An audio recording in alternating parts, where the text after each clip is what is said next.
So I'm here with Rhys Davies, and he is well known for his roles as Saw in Indiana Jones and Gimli in The Lord of the Rings, and I am very excited to be talking to him today. So let's start with our first question. So I've watched a lot of your interviews in preparation for this, and I want to ask new questions, kind of like follow-ups to the ones that you've been asked before in the interviews, so I don't ask you questions you've been asked 1,000 times before. Right. So you say the world is changing and you're concerned about it. I am too, and kids like me will be in charge someday. What advice do you have for me and my peers? Find a new planet, quickly. Probably so. We need to go. The truth is, your generation will not make the same mistakes as my generation, but I fear that you will probably make an entirely new set of mistakes. Sometimes we just have to live and try and correct the messes we make as we go along. But it's not the smart way. That's a really great answer.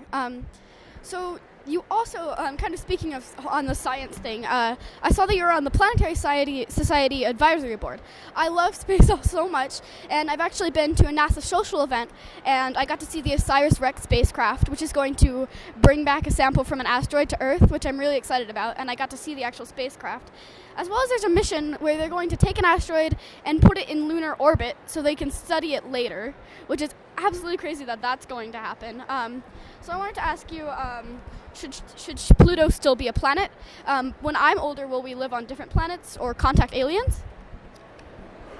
Yes, I think Pluto should still be a planet. Somehow 9 was so much more satisfactory. And calling it a planetesimal is, as far as most of us are concerned, it's a proper planet. And from those 6-pixel resolutions to the latest photographs of it, you can see it's a stunning and beautiful and possibly even geologically active planet, which is very unexpected. Now, will you get to fly to the moon, etc., and places like that? I think there's a real chance of it. Your generation could possibly live to be 100 or 200 years old.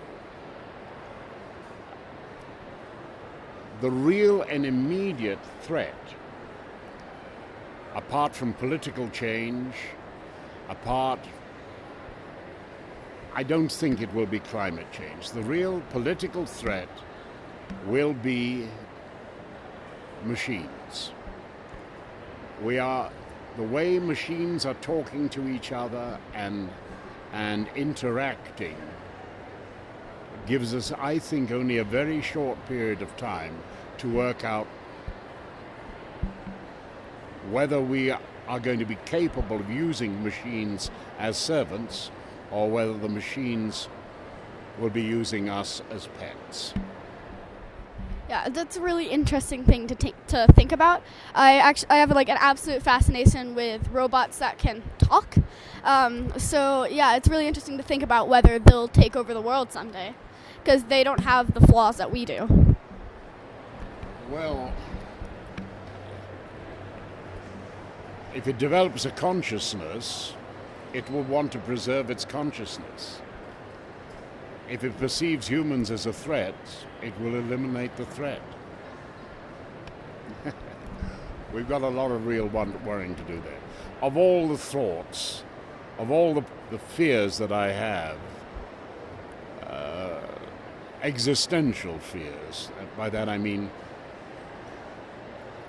issues that could affect the very existence of human people. I think robots, which was about 20th on my list 10, 15 years ago, is now rapidly moving up to number 1. You also say that you're a lot more of a sci-fi fan than fantasy, but you do a lot of fantasy work, including some of the most epic fantasy ever created in Lord of the Rings and now Shannara Chronicles. Why do you prefer sci-fi over fantasy? Because I like the scientific method. I like the idea that I make a series of observations and say, look, I did this and this and this and this happened. I've repeated this a number of times. I think from these conclusions from these observations I come to this conclusion. And I like the idea that then you can go back and repeat my experiment. And if you can find the same result, perhaps we can agree about something about reality. Science is about verification. Science is about fallibility, falsibility. I say that something is so. Your job as a scientist is to show that it is not so. If you can show ever that the boiling point of water is not 100 degrees at sea level, then you have destroyed one of the basic little observations about chemistry. And as a matter of fact, the boiling point of water seems to vary quite a lot depending on how much undissolved oxygen there is in there. So we're just jumping around. I've heard you talked about the advances in medicine too. How old do you think I'll live to be? If you can live to the end of the century, and if mankind has not destroyed itself, then because of two things, 3D printing and stem cell technology, if you have the money, you should be able to go to the doctor at the age of 95 and say, "Oh, doctor, have you got the results back yet?" And he will say, "Yes, I'm afraid it is cancer." And you'll be saying, "Oh, darn, but I've got a holiday in 4 weeks' time." Well, don't worry, I've already got the new kidney and liver, being built, and with your stems there. We can get them in, we can regraft it, and so you will have a new liver and kidneys to go away with on your holiday.